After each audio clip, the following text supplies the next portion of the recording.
नमस्कार, आप सभी का हमारे YouTube चैनल में बहुत बहुत स्वागत है। मैं हूं डॉक्टर सोनाली और आज हम बात करने वाले हैं वेरिकोस वेन के बारे में। आप सभी ने कभी ना कभी वेरिकोस वेन, जिन्हें कि स्पाइडर वेन के नाम से भी जाना जाता है, मकड़ी के जाले जो होते हैं ना, उसकी तरह ये वेन्स दिखती हैं, इसीलिए इन्हें स्पाइडर वेन नाम दिया गया है। इनके बारे में सुना तो ज़रूर होगा या देखा होगा कई लोगों में कि उनके जो पैर होते हैं, उनकी जो नसें ही हम नॉर्मली वेन्स या आर्टरीज को डिनोट करने के लिए कहते हैं। तो उनके पैरों की जो नसें हैं वो फूली हुई हैं या अलग सी दिख रही हैं, उभरी हुई दिख रही हैं। कई लोगों के गले की, कई लोगों के चेहरों की नसें जो होती हैं वो उभरी हुई दिखती हैं। कई लोगों के आपने हाथ की नसें भी देखी होंगी। तो अगर ये चीज़ जो है, उभरी हुई नसें जो कि एकदम मकड़ी के जाले की तरह पतली पतली छोटी छोटी भी दिख सकती हैं, या फिर हो सकता है थोड़ी मोटी बड़ी बड़ी दिखें अगर बड़ी कोई वेन जो है इन्वॉल्व होगी तो आज हम इसी वेरिकोस वेन के बारे में बात करने वाले हैं। तो चलिए वीडियो को स्टार्ट करते हैं।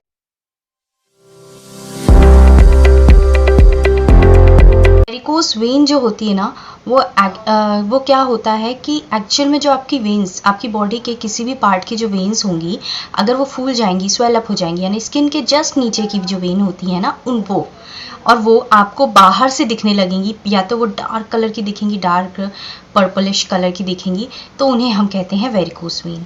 ये कहीं की भी हो सकती हैं। यूजुअली वैसे तो ये आपके लेग्स में देखने के लिए मिलती है, बैक में, मतलब मोस्टली लोगों में ये लेग्स में देखने मिलती है, बैक में, कुछ लोगों में फेस में, नेक में, हैंड वगैरह में भी देखने के लिए मिलती है। तो अब बात करते हैं कि इसके कारण क्या क्या होते हैं। वेरिकोस वेन के बहुत सारे कारण होते हैं। वैसे तो इसका कॉज जो है वो अननोन है, बट फिर भी बहुत सारे कारण हैं।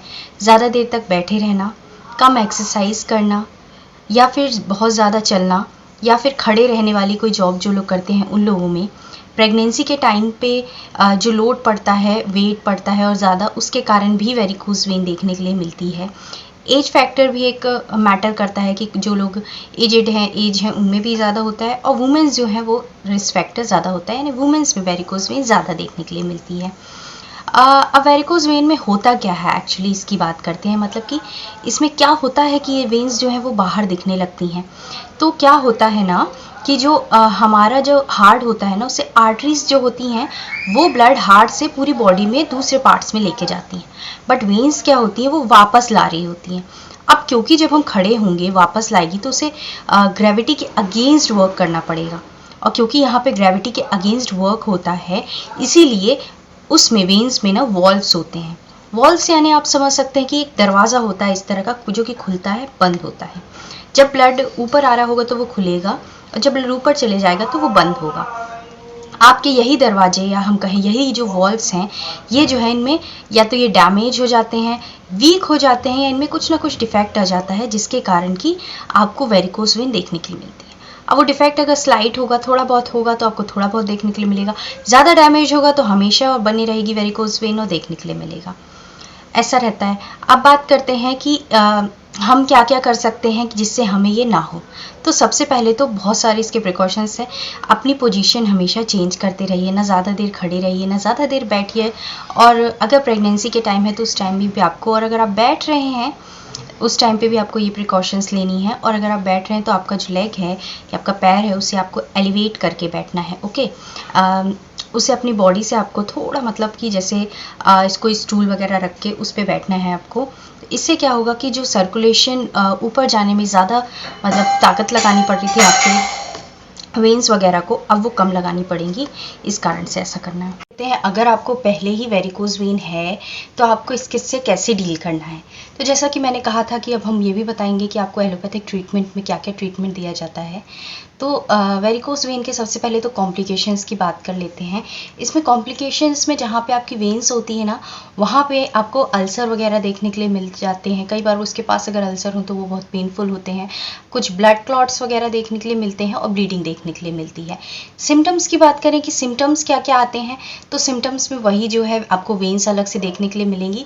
वैसे मोस्टली ये जो होती हैं वो पेनफुल नहीं होती है, बट बहुत सारे लोगों में इसमें एक्टिंग, मतलब कि इसमें दर्द होता है, उसके साथ साथ उन्हें ईचिंग होगी, खुजली होगी, वहाँ पे खुजलाहट होगी, बर्निंग होगी, इस तरह के सेंसेशंस भी देखने के लिए मिलते हैं। तो इससे के लिए क्या ट्रीटमेंट है एलोपैथिक साइड में? एलोपैथिक साइड में भी सिम्टोमेटिक ट्रीटमेंट होता है। अगर आपको बर्निंग हो रही है उसके लिए, पेन हो रहा है उसके लिए मेडिकेशंस लेने होंगे, प्लस आपको ब्लड जो है उसको पतला करने के लिए ऑफकोर्स थिनर दे सकते हैं कि वो अच्छे से मूव आउट करे, ज़रूरी नहीं है कि दें। साथ में इसका सर्जिकल ट्रीटमेंट है और इसे मैनेज किया जा सकता है। तो सबसे पहले बात कर लेते हैं कि इसे मैनेज कैसे किया जाता है, फिर बात करेंगे इसके सर्जिकल ट्रीटमेंट की। मैनेजमेंट में क्या होता है कि आपकी जो वेन्स है उसके लिए आपको बहुत ज़्यादा एक कंपैरिजन आता है, मतलब कंप्रेस करने के लिए स्टॉकिंग्स आती हैं, वो पहनने के लिए कहते हैं। हाँ, उसके अलावा आपको ये कहा जाता है कि आप रेगुलर एक्सरसाइज कीजिए, और वही मैंने जो कहा कि आपको आपके पैर को जो है एलिवेट करके रखना है। अब बात करते हैं कि इसमें हम सर्जरी क्या क्या यूज़ करते हैं। तो सर्जिकल ट्रीटमेंट में क्या होता है ना, इन एलोपैथी जो मोस्टली ट्रीटमेंट होता है वेरिकोज वेन का, वो होता है सर्जरी। वहाँ पे मेडिकेशंस आपको कुछ भी रिलीफ तो देंगी, बट कंप्लीट अगर बोल सकते हैं कि इससे रिलीफ तो नहीं मिल सकता। तो सर्जरी से क्या होगा कि या तो आपके जो वॉल्स हैं डैमेज हैं उन्हें रिपेयर किया जाएगा, कम्प्लीटली जो है कट डाउन कर दिया जाएगा उस वेन को, जो वेन जो है कॉम्प्लिकेशन क्रिएट कर रही है, कोई बाईपास वगैरह बना के। तो इस तरह की सर्जरीज जो है होती हैं, और एम्पुटेशन वगैरह किया जा सकता है जो भी वेन है वहाँ पे। अब बात करते हैं होम्योपैथिक ट्रीटमेंट की। होम्योपैथिक ट्रीटमेंट में आपको क्या करना है, आपको लेने हैं 2 मदर टिंचर। एक मदर टिंचर है हेमामिलिस, दूसरा है arnica montana. Arnica montana blood में ब्लड सर्कुलेशन के लिए बहुत अच्छी रेमेडी है, ये हम सब जानते हैं, और साथ ही साथ हेयर्स के लिए भी।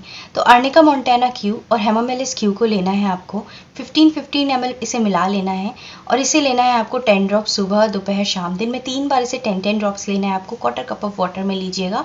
तो इससे क्या होगा ना, आपको इसे देखने के लिए मिलेगा।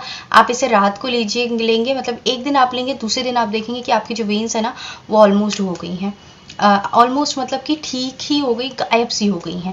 तो ये तो हो गया मदर टिंचर। आज मैं आपको एक और इसे क्योर करने के लिए, ये जो मेडिसिन थी इसे मैनेज करेगी आपको। मैनेजमेंट के लिए साथ साथ जो है एक्सरसाइज और जो मैंने ट्रीटमेंट बताया, मतलब मैनेजमेंट बताया, वो आपको करना ही पड़ेगा।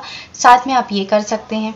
देन नेक्स्ट इज़ कि वो मेडिसिन जो आपके इसे ठीक कर सकती हैं, वेरिकोज वेन को ठीक करती हैं, ऑफ कोर्स कर सकती हैं नहीं, करती ही हैं। तो उनमें सबसे पहली जो मेडिसिन है वो है कार्बोवेश 30, दूसरी मेडिसिन है कैल्केरिया कार्ब 30, तीसरी मेडिसिन है लाइकोपोडियम 30, चौथी मेडिसिन है जिंकम मेट 30। तो ये जो 4 मेडिसिन है ना, ये चारों मेडिसिन को आपको क्या करना है, इन्हें मिक्स करवा के उसके बाद आपको इन्हें 2-2 ड्रॉप्स लेना है दिन में 2 बार, सुबह और शाम को। तो इसे 2-2 ड्रॉप्स लीजिए, डायरेक्ट टंग पे भी ले सकते हैं या पानी के साथ भी ले सकते हैं। तो इसके साथ ये बहुत अच्छा असर करेगी।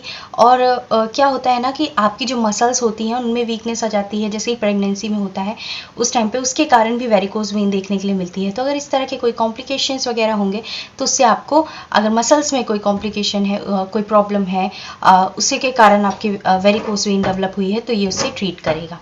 Thank you. अगर आपको वीडियो अच्छा लगा हो तो प्लीज़ इसे लाइक कीजिए, चैनल को सब्सक्राइब कीजिएगा, और कमेंट कीजिए अगर आपको कुछ पूछना है तो।